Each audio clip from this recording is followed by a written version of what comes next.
నమస్తే, KVC news స్వాగతం. ప్రతిక్షణం సామాన్యుడి పక్షం. నేను మీ చలపతి. నేటి వార్త. తెలుగుదేశం పార్టీ తాలూకా అండదండతో వాళ్ళ తాలూకా మద్దతుతో ఈ కార్యక్రమాల్లో వచ్చి ఇది చేయడం ఏదో విధంగా ఆందోళన సృష్టించాలని, ప్రజల్లో ఆందోళన సృష్టించి ఏదో విధంగా లాండ్ ఆర్డర్ సిచ్యువేషన్ తీసుకురావాలనేది వాళ్ళ తాలూకా తపన. అవన్నీ కూడా జరగవు. వాటికి మాత్రం మేము తావివ్వం, దానికి అవకాశం కూడా ఇవ్వం. దానికి అవకాశం ఇచ్చే పరిస్థితి లేదు. దయచేసి ఆలోచన చేయండి. రైతులందరినీ కూడా, రైతులు మీ సంక్షేమం మాది, కానీ దీన్ని ప్రేరేపించడానికి ఎవరైనా ప్రయత్నం చేస్తే మాత్రం చూస్తూ మాత్రం పొత్తు మాత్రం ఊరుకోదనే విషయాన్ని మనం చేస్తాను. నన్ను చూసాను, కొంతమంది నాయకులు వచ్చి స్టేట్మెంట్ 90 కోట్లు అప్పు లేదు, 16 కోట్లు ఉంది. ఆ మేనేజ్మెంట్ కూడా రమ్మన్నాం. దాని మీద కూడా ఏ విధంగా చర్యలు తీసుకోవాలి, వాళ్ళ తాలూకా పర్సనల్ గా కూడా ఏ విధంగా తీసుకోవాలి అన్నింటినీ కూడా పరిశీలించమని కలెక్టర్ గారికి కూడా ఆదేశాలు ఇవ్వడం జరిగింది. మరి నిన్నటి నుంచి కూడా ముఖ్యమంత్రి కార్యాలయం నుంచి కూడా వాళ్ళు పరిశీలిస్తూ ఆదేశాలు ఇస్తూనే ఉన్నాం. రైతుల మీద లాఠీ జరిగిందని చెప్పి అంటున్నారు. మీ అందరూ ఈ జిల్లాకు సంబంధించిన పాత్రికేయులు మీ అందరూ కూడా మీ ఎక్కడైనా జరిగిందో చెప్పండి. లాఠీ చార్జీ దయచేసి చెప్పండి, పర్వాలేదు, నేను సైలెంట్ ఉంటాను. జరిగిందంటే చెప్పండి. మరి ఏ విధంగా చెప్తారు? అరెస్టులు వేరు, లాఠీ ఛార్జీ వేరు. రైతుల మీద లాఠీ ఛార్జీ జరిగిందని చెప్పని ఏ నాయకుడు అన్నాడో, ఎవరైనా ఏ పాత్రిక మీరున్న పాత్రిక సరిగ్గా మీరు చూసిన వాళ్ళు అవసరం ఇంకా శృతి మించిపోతే అది తప్పదు. రాళ్ళతో కొట్టినప్పటికీ, పోలీసులకు దెబ్బ తగిలినప్పటికీ ఇవన్నీ చేశాం. ఏదైతే మళ్ళీ అగైన్ బంధువులతో మళ్ళీ ఇచ్చి మళ్ళీ ఇలాంటి కార్యక్రమాలు దుశ్చర్యలు చేస్తారనే ఉద్దేశంతోనే ఇవాళ బంధుకాలు ఇస్తే ఇవాళ వచ్చి ముందుగా అరెస్టు చేయడం జరిగింది. దేనికోసం? ఇలాంటి కార్యక్రమాలు చేయొద్దని చెప్పి. సత్యంగా రైతులకి ఏమైనా మేలైతే మేము రైతులతో ఉన్న మనుషులం, రైతులతో కలిసిమెలిసి తిరుగుతున్న మనుషులం. మేమే అమెరికా నుంచి ఓడిపడి ఆకాశం నుంచి ఓడిపడిన మనుషులం కాదు. మాకు తెలుసు కష్టం సుఖం కూడా. దీంట్లో ఇంకొక ఆలోచన కూడా ఉంది. ఎవరైతే ఈ కార్యక్రమాలు చేశారు, ఈ కమ్యూనిస్ట్ కానీ తెలుగుదేశం పార్టీకి సంబంధించిన ఎవరైతే లోపాకారి చేస్తున్నారో వాళ్ళకి యాజమాన్యంతో సపోర్ట్తో చేశారని కూడా బయటకు వస్తుంది. ఇప్పుడు వాళ్ళే దీనికి వెనకాతలు వచ్చి బ్యాక్గ్రౌండ్ నుండి డబ్బు ఇచ్చి చేయించారనే కార్యక్రమం బయటకు వస్తుంది. అవన్నీ కూడా ఎంక్వైరీ చేస్తున్నాం. ఇవన్నీ కూడా ఏ విధంగా ఈ కార్యక్రమం జరుగుతుందో చూస్తూ మాత్రం ప్రభుత్వం మాత్రం ఊరుకోదు. దీన్ని సీరియస్ గా తీసుకుంటున్నాం ఈ విషయాన్ని. ఎందుకంటే రైతులతో బకాయిలు 100% అనాపయంతో చెల్లించవలసిందే, అందులో రాజీ లేదు. దానికి ఏ కార్యక్రమాన్ని సరే ఈ ప్రభుత్వం చేస్తుంది, మేము చేస్తాం, బాధ్యత మేము వహిస్తాం ఏ విధంగానే సరే. అంతేకాదు, ఇవాళ ఇది కాదు, ఇంకో కార్యక్రమం ఉంది. ఇప్పుడు చెరుకేశారు చెప్తున్నా. ఇప్పుడు చెరుకు సుమారు దగ్గర 80,000 ఎకరాలు ఉంటుంది చెరుకు. ఇప్పుడు దీని ఏ విధంగా ఈ చెరుకుని రేపు డిసెంబర్లో పంట వస్తుంది, దాన్ని ఏ విధంగా ఎక్కడికి ఎవరికి ఇవ్వాలి, ఏ విధంగా దాన్ని డిస్పోజ్ చేయాలి, ఆ రైతులను ఆదుకోవాలి, రైతులకి గిట్టుబాటు ధర రావాలి. ఇది మా ముందున్న ఛాలెంజ్. 16 కోట్ల రూపాయలు ఇవ్వడమే కాకుండా ఈ 80,000 ఏదైతే టన్నుల చెరుకు వస్తుందో ఆ టన్నుల చెరుకును కూడా డిస్పోజ్ చేయాలి. మన లాస్ట్ ఇయర్ భీమసింగ్ చెరుకుని అయితే ఏ విధంగా చేశామో అదే విధమైన కార్యాచరణ కూడా తీసుకోవాలి. ఆ కార్యక్రమాన్ని కూడా జిల్లా అధికారులు అందరూ కూడా కలిసి చూసి ఇది చేస్తున్నాం. అదంతా కూడా ఇంతసేపు కూడా అదే చర్చించుకుంటున్నాం. ఇవాళ కాదు, ఎప్పుడు విజయనగరం మధ్యన ముందు ఈ విషయాన్ని చర్చిస్తున్నాం. అధికారులు అందరితో కూర్చొని చేసుకొస్తున్నాం. మేము ఇప్పుడు కూడా కూర్చోలేదు. ఎందుకంటే 2019 ముందు ఆ ఫ్యాక్టరీకి సుమారు 25 కోట్ల రూపాయలు 27 కోట్ల రూపాయలు అప్పు ఉంటే దానికోసం ఎన్నికలప్పుడు నేను కూడా వెళ్ళాను. నేను కూడా పార్టీ సమావేశంతో మాట్లాడాను. ఇది దురదృష్టకరం, ప్రభుత్వం నిమ్మకం ఉంటుంది, ఈ ఫ్యాక్టరీ యాజమాన్యం రైతులు మోసం చేస్తుంది అని చెప్పి నేను మాట్లాడాను. కాబట్టి ప్రభుత్వం వచ్చినట్టునే దాని మీద వచ్చి యాక్షన్ తీసుకున్నాం, చర్య తీసుకున్నాం. దానికి తగ్గట్లు సమస్య పరిష్కారం చేసి ఆ సమస్యకు వచ్చి తీసుకొచ్చాం. అయితే దురదృష్టం బిఫోర్ లాస్ట్ ఇయర్ కొంత 5-6 కోట్లు, లాస్ట్ ఇయర్ జరిగింది కొంత బకాయిలు పెట్టి ఇది వచ్చి లాస్ వచ్చిందని చెప్పి యాజమాన్యం చెప్తుంది. కానీ నమ్మడానికి అవకాశం లేదు. మేమైతే అసలు చెప్పొచ్చు, మీద ప్రభుత్వం నమ్మడానికి నమ్మకం మాకైతే లేదు. అన్ని చర్యలు తీసుకోబట్టే ఇవాళ చూడండి 30,000 బస్తాలు ఇంకా మరి కస్టడీలో ఉంది. ఎందుకు ఉంది? నేను తీసుకున్న చర్యల వల్లే 10 కోట్ల రూపాయలు. అది ఇచ్చేస్తే ఇంకా 6 కోట్లే ఉంటుంది. అవన్నిటి కూడా ఉన్న సాంకేతికపరమైన అంశాలన్నింటినీ కూడా పరిశీలిస్తున్నారు మా అధికారులు అందరూ కూర్చొని. దాంతోపాటు ఇవి కూడా అప్పులు ఇచ్చేసి ఈ అప్పులు బకాయిలు కూడా ఎట్టి పరిస్థితుల్లో అనా పైసలతో సహా తీర్చాలని. దీని రైతు కష్టాలు తెలిసి రైతు కష్టపడి పండించుకున్న పంట దానికి ఇవ్వాలి. అది మా బాధ్యత. ప్రభుత్వం అది మాకు ప్రైవేట్ సంస్థ అయినప్పటికీ కూడా అది మా బాధ్యత కాదు, మాది కాదు, మాకు దీంతో సంబంధం లేదు అని తెలుగుదేశం పార్టీ నాయకులాగా చంద్రబాబు నాయుడు ఆనాడు ఉన్న మంత్రులాగా మేము తయారుగా లేము. ప్రైవేట్ సంస్థ అయినా సరే ఈ రాష్ట్రంలో సంస్థ రైతులతో ముడిపడిన సంస్థని దాన్ని పూర్తిగా కూడా చేయాలనే తపంతోనే ఇవాళ ఆలోచన చేస్తున్నాం మీ కార్యక్రమం అంతటినీ కూడా. కాబట్టి దీంట్లో మాత్రం లేదు. ఏదైతే నేను రోజున ధర్నా చేసి ధర్నాన్ని పేరు పెట్టి శాంతి భద్రతకు ఆటంకం కలిగిన ప్రయత్నం చేసిన నాయకులు ఉన్నారో వాళ్ళు రైతులా కొంచెం చెప్పండి. రైతులని చెప్పండి. నాకు తెలిసి ఒకరికో అరకో ఉంటే బకాయి ఉంటే ఉండొచ్చు తప్ప వాళ్ళకెవరికి బకాయిలు లేవే. ఉన్నాయా చెప్పనండి. మీరు వెళ్ళి అడగండి. వాళ్ళ బకాయిలు, వాళ్ళ పేర్లు, వాళ్ళ బకాయిలు ఎంత ఉన్నాయో. ఈ సాంప్రదాయం ఎప్పుడు జిల్లాలో ఉందా? ఎందుకు ఇలాంటి సాంప్రదాయ శాంతించకుండా ఇలాంటి జిల్లాల్లో ఇలాంటి కార్యక్రమాలు చేస్తున్నారు? ఎంత దురదృష్టకరమైంది చెప్పడానికి. అంటే చాలా సిగ్గుపడుతున్నాను. రాత్రి ఒక నాయకుడు అదే పార్టీ అదే Pawan Kalyan cinema actor party వాడు వచ్చి మెసేజ్ పెడతాడు. వాడు వచ్చి మాట్లాడతా మెసేజ్ పెడతాడు. ఏమని? రండి మీ బిర్యానీ ప్యాకెట్లు ఇస్తాము, ఇక్కడ వచ్చి ఎన్ని పెడుతున్నాము, భోజనాలు పెడతాము, రేపు ధర్నాకు రండి, రేపు రండి అని చెప్పి పెడుతున్నాడు. ఏమనుకోవాలా? వాడిని క్షమించాలా? వాడిని ఏ చర్య తీసుకోవాలి మీరు చెప్పండి. ఇలా దుశ్చర్య చేసిన వచ్చి ఇంకా మనం ఎంకరేజ్ చేయాలా? జిల్లాలో ఆ పార్టీలు వచ్చి ఇంకా అనాలా? ఆ నాయకుడు ఆలోచన చేయాలా ఇలాంటి కార్యక్రమాలకి? ఒకవేళ నువ్వు వచ్చి రైతుల తాలకు అసంతృప్తి ఉండి రైతులు దాన్ని అమలు చేస్తామంటే మీరు అందరూ రండి, ఈ కార్యక్రమం ప్రభుత్వంపై ఒత్తిడి తీసుకొద్దామని చెప్పి మెసేజ్ పెడతావా? మీ అందరూ రండి, భోజనాలు పెడతాను, బిర్యానీ పెడతాను, మందు ఇస్తాను అని చెప్పి మెసేజ్ పెడతావా? ఇదే ఈ ధర్మ పవన్ కళ్యాణ్ పార్టీకి. ఆ నాయకుడు వచ్చిన స్టేట్మెంట్ ధర్నా చేస్తాడు. 90 కోట్ల అప్పు ఉంది. ఒక పక్క వచ్చి చంద్రబాబు నాయుడు కొడుకు అతను ఒక పక్క వాళ్ళు అధికారం ఉన్నప్పుడు వచ్చి 27 కోట్ల అప్పుని ఎందుకు మరి చూస్తూ ఏ రోజున ఇలాంటి పత్రికా సమావేశం పెట్టి మాది బాధ్యత ఏ రోజున చెప్పారా? మీ అందరూ కదా విలేకరులు అప్పుడు ఉన్నారు కదా, మీరు ఇప్పుడు ఉన్నారు కదా. ఏ రోజున చెప్పారా చెప్పండి? ఏ రోజున మాట్లాడారో చెప్పండి. ఈరోజు ఎందుకు మా బాధ్యత? ఎస్, ఒక రాజకీయ పార్టీగా వాళ్ళు ప్రజా సమస్యలు తెచ్చుకుని అడగవలసిన బాధ్యత ఉంది. నేను కాదనలే. దాన్ని మేము స్పందించామా లేదా?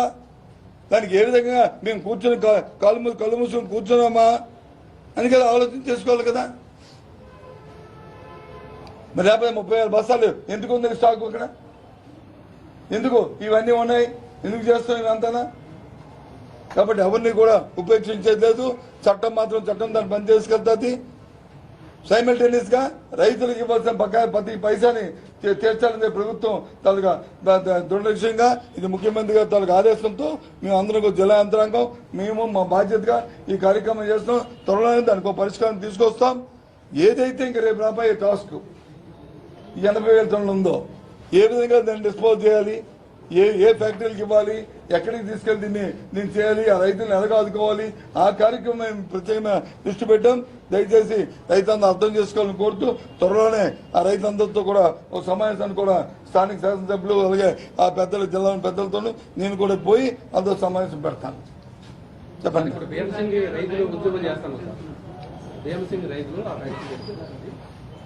తెరిపించాలన్నా నాకు తెలిసి ఎవరు నువ్వు కాదు అంటున్నావు కదా. ఎవరైనా చెప్పని రైతులు తెరిపించాలని చెప్పిన వాళ్ళని నాకెవరు చెప్పలేదు. ఎవరు చేస్తున్నారు? ఎవరో కమ్యూనిస్ట్ ఎవరో మీరు 2 ముగ్గురు చేస్తున్నారు. దేనికి తెరిపించాలంట? ఫ్యాక్టరీ తెరిపించాలంటే ఫ్యాక్టరీకి 90,000 టన్నులు చెరుకు ఉండాలి. దానికి 15,000 టన్నులతో తెరిపిస్తావు? 15,000 టన్నులు మూసి చెప్పాను నేను. ఎవరు నువ్వు చెప్పకపోతే నువ్వు కాదు నువ్వు ఏ పేపరు చెప్తాను నువ్వు చెప్పావా నువ్వు ఉన్నావు నేను చెప్పినప్పుడు ప్రజాశక్తి పేపర్ని దయచేసి అడుగుతున్నాను. నేను చెప్పాను రైతులందరూ మా రైతులు ఎవరు వెళ్ళి చూడండి వెళ్ళి ఇంకోళ్ళు మాట్లాడండి. మరోవైపు భీమసింగి ఆగిపోయింది, మరోవైపు ఎంత సంక్షోభంలో ఉంది. పెద్ద ఎత్తున ఇక్కడ ఉన్న చెరుకు రైతులు తాలూకాని అందుకే చెప్తున్నాను.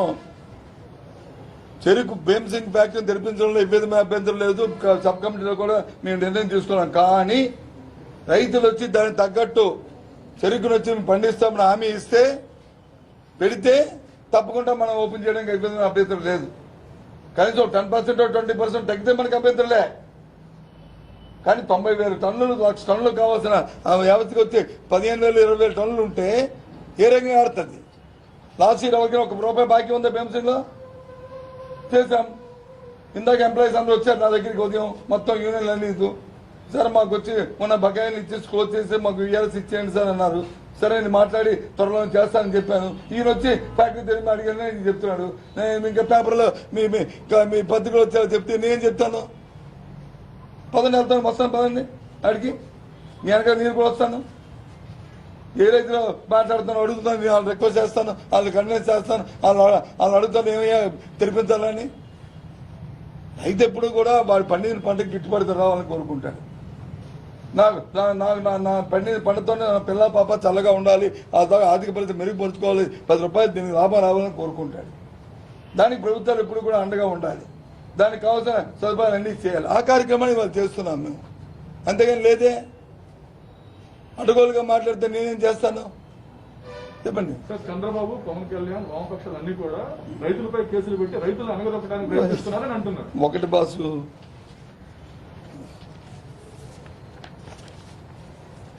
ఇదిగో కేసు ఇదిగో ఇదన్నా ఎవరైతే రిమైండ్ పెట్టారో పేర్లు ఇవి. ఇందులో కృష్ణమూర్తి గారు రైతా చెప్పండి చెప్పండి.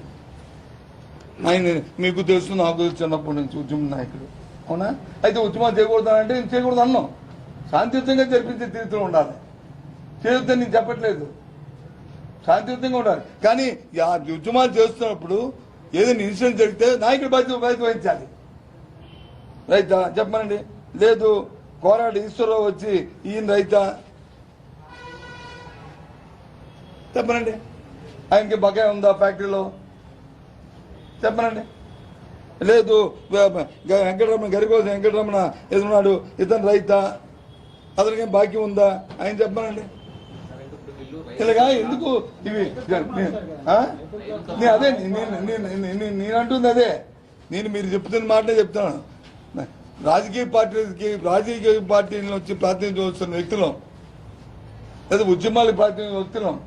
ఉద్యమాలకు ప్రాతినిధ్యం వచ్చి ఉద్యమాలు చేయడం తప్పు కాదు. ఆయా సమస్య పట్ల ఆ సమస్యని ప్రభుత్వం దృష్టి తీసుకొచ్చి ప్రభుత్వం ఒత్తిడి చేయడంలో తప్పు కాదు. కానీ సమన్వయం పాటిస్తూ వచ్చిన అవకాశాన్ని వచ్చి దాన్ని వచ్చి చట్టవిరుద్ధంగా అశాంతిని కలిగిస్తూ శాంతి భద్రతకు విఘ్నం కలిగిస్తూ రాళ్లతో కొట్టి రెప్పలతో కొట్టి కర్రలతో కొట్టి ఈ కార్యక్రమం చేయడం తప్పు. నేను ఉద్యమాలు చేశాను, నేను ధర్నాలు చేశాను, నేను ఆపరేషన్ ఉన్నప్పుడు వచ్చి నిరాదరణ చేశాను. ఇలాంటి కార్యక్రమాలు చేశామా చెప్పండి. అంతనే వేయకపోవడం వైఫల్యం ఏంటి అలాగవుద్దండి. అంచనా వేసాము. ఇవాళ వచ్చి అవసరం చేసాం. మీరు అడుగుతారు కదా అమ్మమ్మ అరెస్ట్ చేశారని.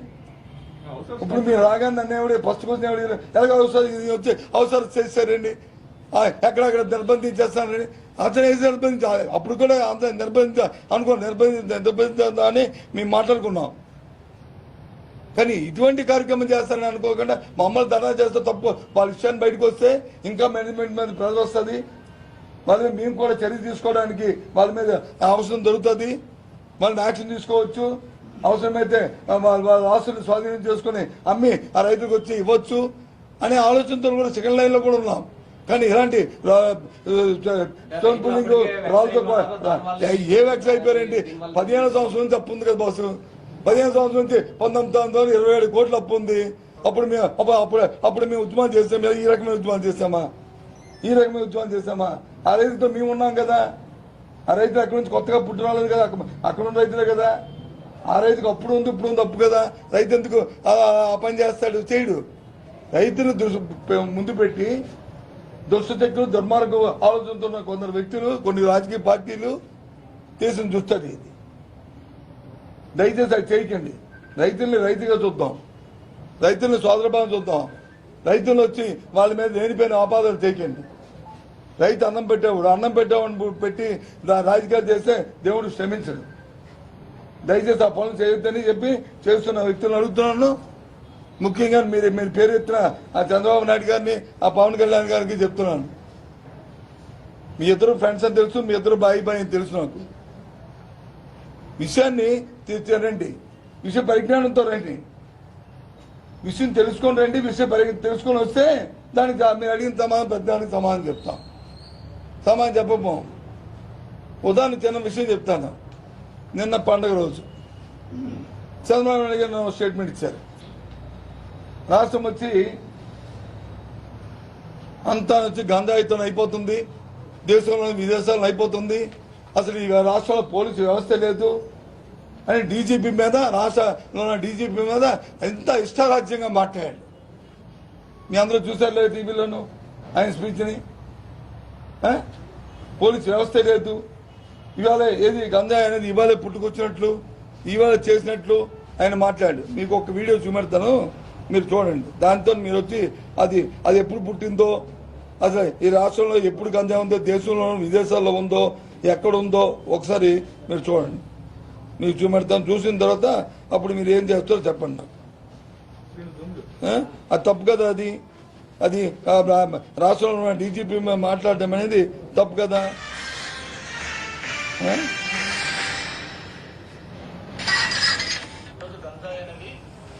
రాష్ట్రం మొత్తం కాదు, దేశానికి కూడా వైజాగ్ నుంచి వస్తుందనేది ఓపెన్ సిగ్నల్. దాన్ని డెఫినెట్ గా కంట్రోల్ చేసిన అవసరం ఉంది. మన క్యాబినెట్ లో కూడా ముఖ్యమంత్రి గారు దీని మీద సరదాగా అన్నాడు, మనకి ఈ క్రెడిట్ దక్కింది వైజాగ్ నుంచే మొత్తం దేశానికి వెళ్తుంది. వైజాగ్ నుంచి ముఖ్యమంత్రి ఒప్పుకున్నాడు. నేను చెప్తున్నాడు ఎప్పుడు గంటా శ్రీను చంద్రబాబు ఒప్పుకున్నాడు. ఎక్కడైతే సాగు అవుతా ఉంది ఎవరో ఇన్వాల్వ్ అవుతాయి. పెద్ద మామూలు విలువలకి అయితే ఏదో కేజీలు వచ్చేది, ఇప్పుడు కేజీల మీద టన్నుల్లో ఇగో టన్నులో వస్తుంది. ఎక్కడికెక్కడికి మొత్తం ఏ రోజు చూసినా రైల్వే దీంట్లో పట్టుకున్నా మొదలు పెట్టుకున్నా కొన్ని వందల కేజీలు లేకపోతే టన్నుల లెక్కన అదే వస్తాం. కాబట్టి అందరికీ మీరు అలాంటి దీంట్లో కేవలం ఒకరిద్దరు కాదు, దీంట్లో పెద్ద పెద్ద వాళ్ళు చాలా మంది ఇన్వాల్వ్ అయినారు. అది ముఖ్యమంత్రి గారు దృష్టి కూడా వెళ్ళింది కాబట్టి దీని మీద ఒక స్పెషల్ టాస్క్ ఫోర్స్ పెట్టి దీని ఒక స్పెషల్ డ్రైవ్ చేసి తప్ప మామూలు ఒకరిద్దరు సప్లైస్ ఇద్దరు కాదు. మీరు అలాంటి దీంట్లో పెద్ద ఎత్తున ఒక ఇండస్ట్రీ లాగా అవుతుంది. దీంట్లో పెద్దవాళ్ళు కూడా ఇన్వాల్వ్ అయ్యారని చెప్పి అంటారు. అందుకే ఒక స్పెషల్ డ్రైవ్ పెట్టాల్సిన అవసరం ఉంది.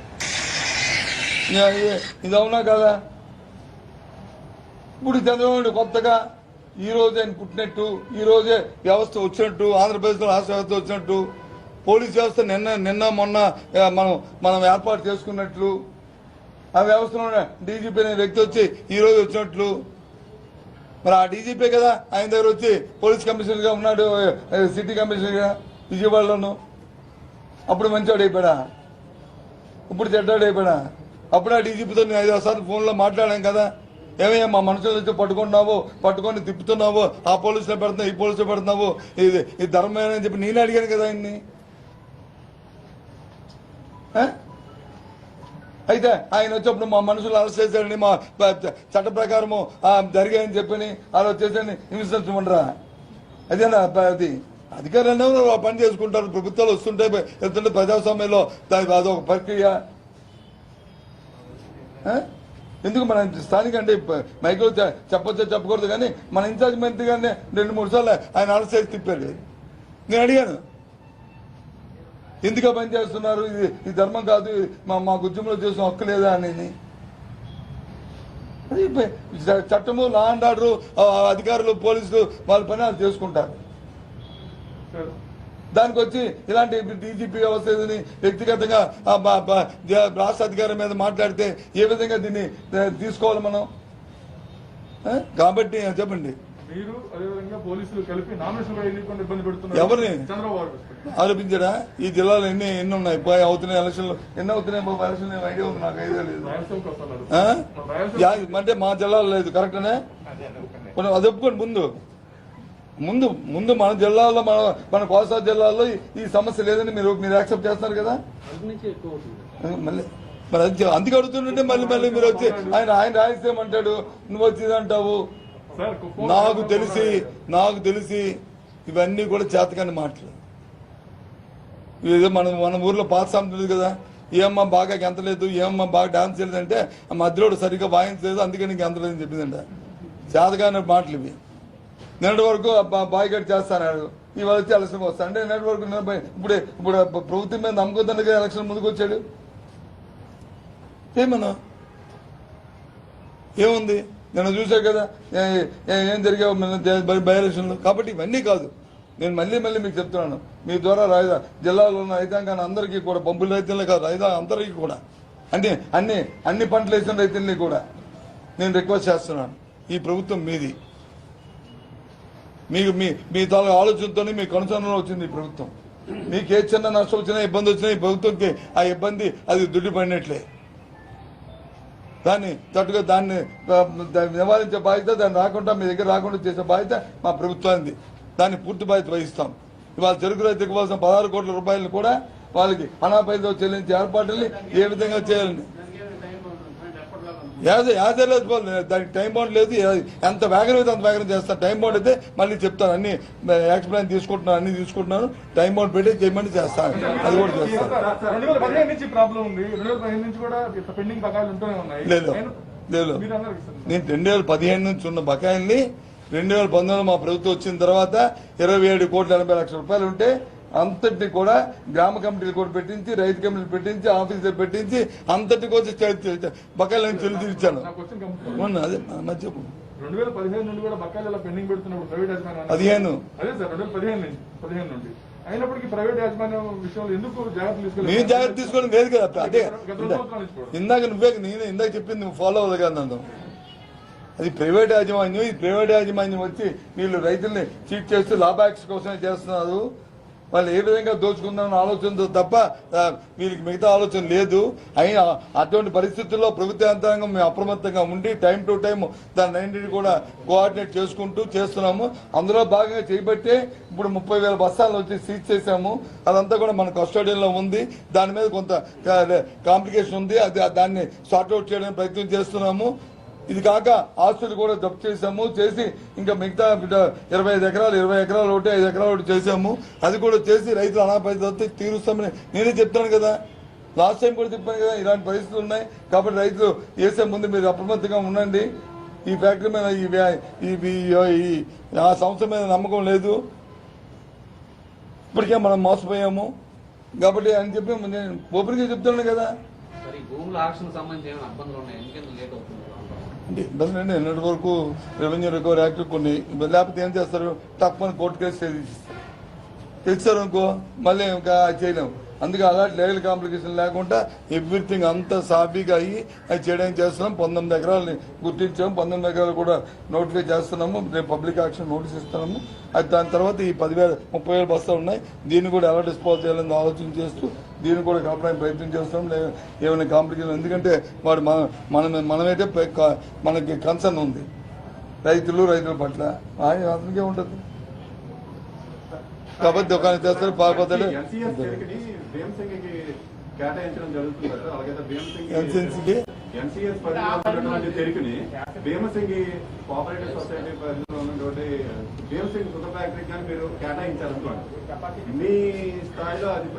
ప్రారంభం అవడానికి అవకాశం లేదు. డిస్టెన్స్లు, ఆ లాజిస్టిక్, ఆ ట్రాన్స్పోర్ట్ కాస్ట్ అవన్నీ చూసుకోకపోతే మళ్ళీ దెబ్బ తినేస్తాం. మళ్ళీ ఈ మెసేజ్ దీనికి ఎక్స్ప్లెయిన్ చేయడం ప్రభుత్వం చేస్తాం. ఏదో 10 కోట్లు 20 కోట్లు 30 కోట్లు పెట్టి చేయిస్తాను. కానీ ఈ డిస్టెన్స్లు ఇవన్నీ కాంప్లికేషన్ వస్తాయి. అవన్నీ చూసుకోపోయామంటే దెబ్బ తినేస్తాం. రైతుకి ఎప్పుడు కూడా ఏదైతే ప్రభుత్వం సపోర్టింగ్ ప్లేస్ కంటే రూపాయి తట్టుకోవడానికి లేదు. RARW ఇవ్వాలి, అవన్నీ చేయాలి. అందుకే ఇవన్నీ చూసుకొని చేయాలి. అయినా సరే భీమసింగ్ వచ్చి డైవర్సిఫై అయిపోయారు వీళ్ళు. ఇక్కడ ఉన్న రైతులు వీళ్ళు ప్రతి గ్రామంలో నేను మీటింగ్లు పెట్టాను, చూశాను అందరితో. వాళ్ళందరూ కూడా దీనికంటే మాకు పచ్చని పంటలు ఏదైతే ఉన్నాయో, ఏది మేజ్ కానీ లేకపోతే ఇంకొక ఇవి కానీ వేస్తే బాగుంటుందని అనుకుంటున్నారు. ఇక్కడ కూడా పామాయిల్ని బాగా వస్తుందని చెప్పని బొబ్బుల సైడ్ కూడా అందరూ కూడా ఆలోచిస్తున్నారు. అది వేస్తే ఎక్కువగా దీని మీద మనకి గిట్టుబాటు అవుతుందని కూడా అనుకుంటున్నారు. ఆన్లైన్ కూడా ఆలోచన చేస్తున్నారు. ఏంటి పాదయాత్ర? అదే రాజధాని రైతు అంటే ఎవరు వాళ్ళు? తెలుగుదేశం పార్టీ వల్ల అనగా పాదయాత్ర తెలుగుదేశం పార్టీ నడిపి వస్తుంది. తెలుగుదేశం పార్టీ కార్యకర్తలు నడుస్తున్నారు. ఎవరు నడుస్తున్నారు? రాజధాని రైతులకి ప్రభుత్వం వచ్చి నష్టం చేసింది. ఏంటి నష్టం చేసింది? వాళ్ళకి ఇవ్వాల్సిన యాన్యుటీ మానేసామా? వాళ్ళకి ఇవ్వాల్సిన పెన్షన్ మానేసామా? లేకపోతే వాళ్ళకి ఇవ్వాల్సిన 10% డెవలప్ చేయడానికి కొంచెం ప్రణాళిక సిద్ధం చేయడం మానేసాం. అన్ని చేస్తున్నాం కదా. ఏంటి వాళ్ళకి చేసిన నష్టం? కాదు క్యాపిటల్ విశాఖపట్నం మానేసి అక్కడే అక్కడే ప్రజాస్వామ్యం ఎన్నుకోబడిన ప్రభుత్వాలకు పాలసీలు ఉంటాయి. ఆ ప్రకారం చేస్తుంది. ఏ రకంగా అది వచ్చింది? చెప్పాం కదా, సాంకేతికపరమైన అంశాలు పెట్టి కోర్టులకు వెళ్ళి తెలుగుదేశం పార్టీ రాష్ట్రానికి వినాశానికి తయారైంది. ఈ రాష్ట్రంలో ఏ విధమైన అభివృద్ధి జరగకూడదు, ఏది కనిపించకూడదు, అన్ని గొడవలు రావాలి, కొట్టాలు రావాలి, తిట్టాలు రావాలి. ఇదే పని, ఇంకో పని లేదు. తెల్లవారు ఇస్తే ఏమనంటే పెద్ద పెద్ద మాటలు 30 సంవత్సరాలు 40 సంవత్సరాలు ఇండస్ట్రీ. ఎందుకు ఇండస్ట్రీ? వల్లకాడ ఇండస్ట్రీ పనికొచ్చేది అంతే. ఎన్ని సంవత్సరాలు ఉంటాయి? 3 సంవత్సరాలు నాకు 3 నెలలు చాలు. ఎందుకు పనికిరాని ఎన్ని సంవత్సరాలు ఉంటాయి? దయచేసి మేము మిమ్మల్ని అందరినీ కూడా అర్జిస్తున్నాను. మీరు సోదరులు కూడా మీ అందరూ విజయనగరం సంబంధించిన వారు, బయట నుంచి చూసిన స్థానికంగా ఇక్కడ సరిపడిన వాళ్ళు ఉన్నారు, ఇక్కడ ఉన్నారు. జిల్లా తాలూకా వాతావరణం పాడు చేయకండి. ఏమైనా చిన్న ఏదైనా ఉంటే మీరు మా దృష్టికో లేకపోతే మా ఆఫీసర్స్ అన్ని మేము సార్ట్అవుట్ చేస్తాం. అంతేగాని ఉన్నదాన్ని లేని దాన్ని ప్రేరేపించి రైతుల మీద లాఠీ చార్జ్ జరిగిందని ఎంత అన్యాయమండి రాయడం. అది ఏదైతే మీద లాఠీ చార్జ్ పోలీస్ చేసరికి ఎస్పీ ఉన్నారు ఇక్కడ. అది టీవీలో చెప్పడం, అది పేపర్లో రాయడం తప్పు కదండి. అది అది లాఠీ చార్జ్ చేశారని మీ టీవీ వద్దే మరి ఇది అన్నది కదా. ఎవరా మీ టీవీలోను ఒక నిమిషం. మీరు చెప్పిన దాన్ని 100% అంగీకరిస్తున్నాను. ఒకవేళ ఉంది అదే బాబు, నేనేమో తప్పు మాట్లాడితే నేను వచ్చి విత్డ్రా చేసుకుంటున్నాను, నాకు బెదిరించాలని లేదు.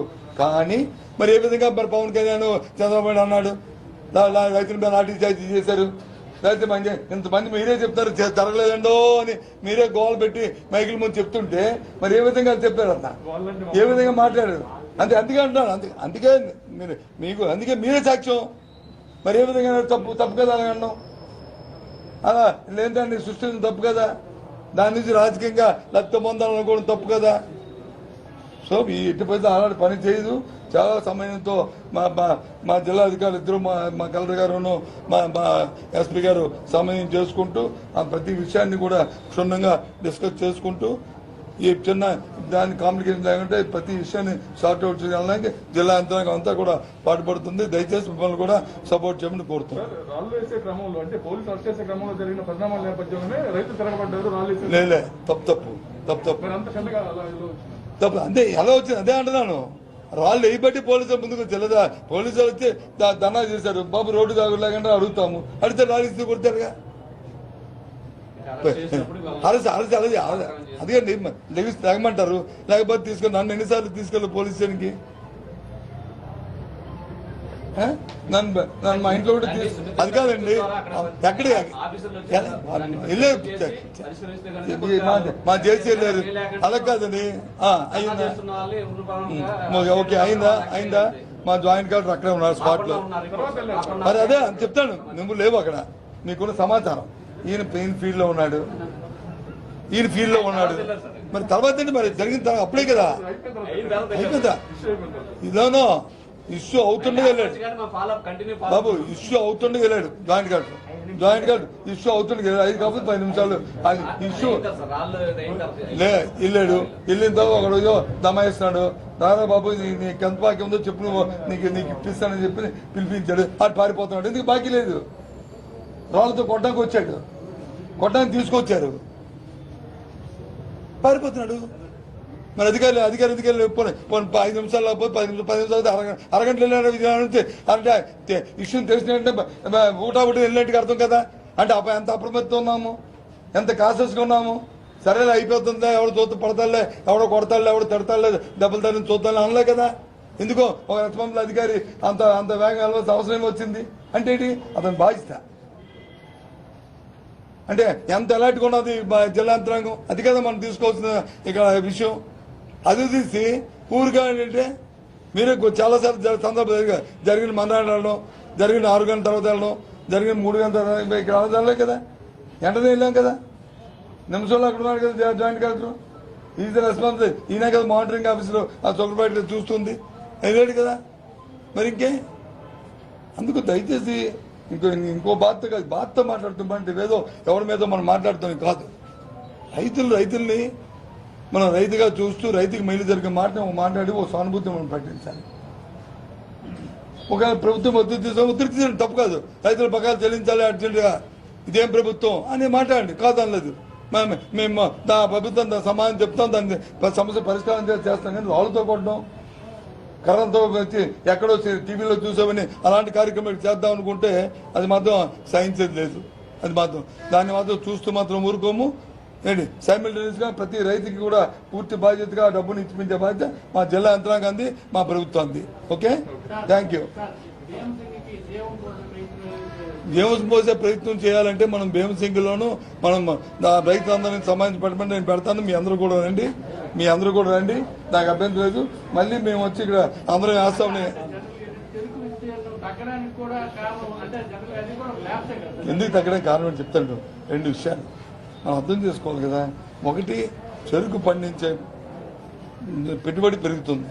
2, నీటి చెరుకు కావాల్సిన బాగా నీరు. మన జిల్లాది మన ఇస్తున్నాం గిట్టుబడి, అది కూడా సరిపోతుంది అంటారు. అది కదమ్మా, ఇప్పుడు 2700 లాస్ట్ టైం ఇచ్చాం, 2707 రూపాయలు ఇచ్చాం. ఇప్పుడు 2750 కేంద్ర ప్రభుత్వం ప్రకటించింది.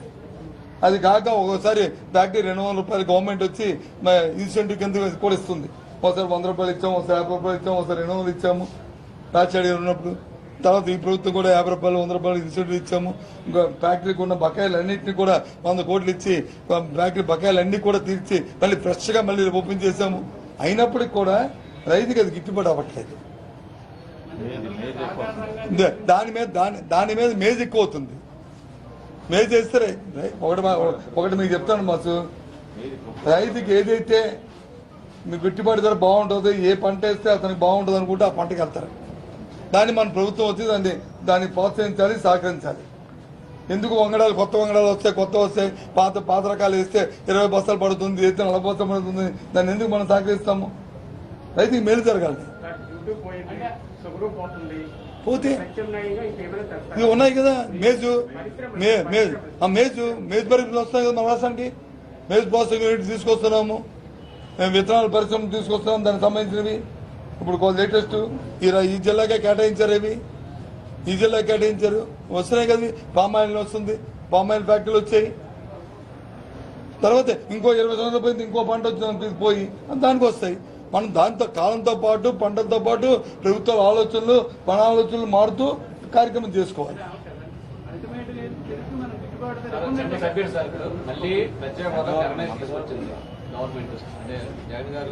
మాట్లాడతారు తెర మీద తీసుకురావడం ఏంటి?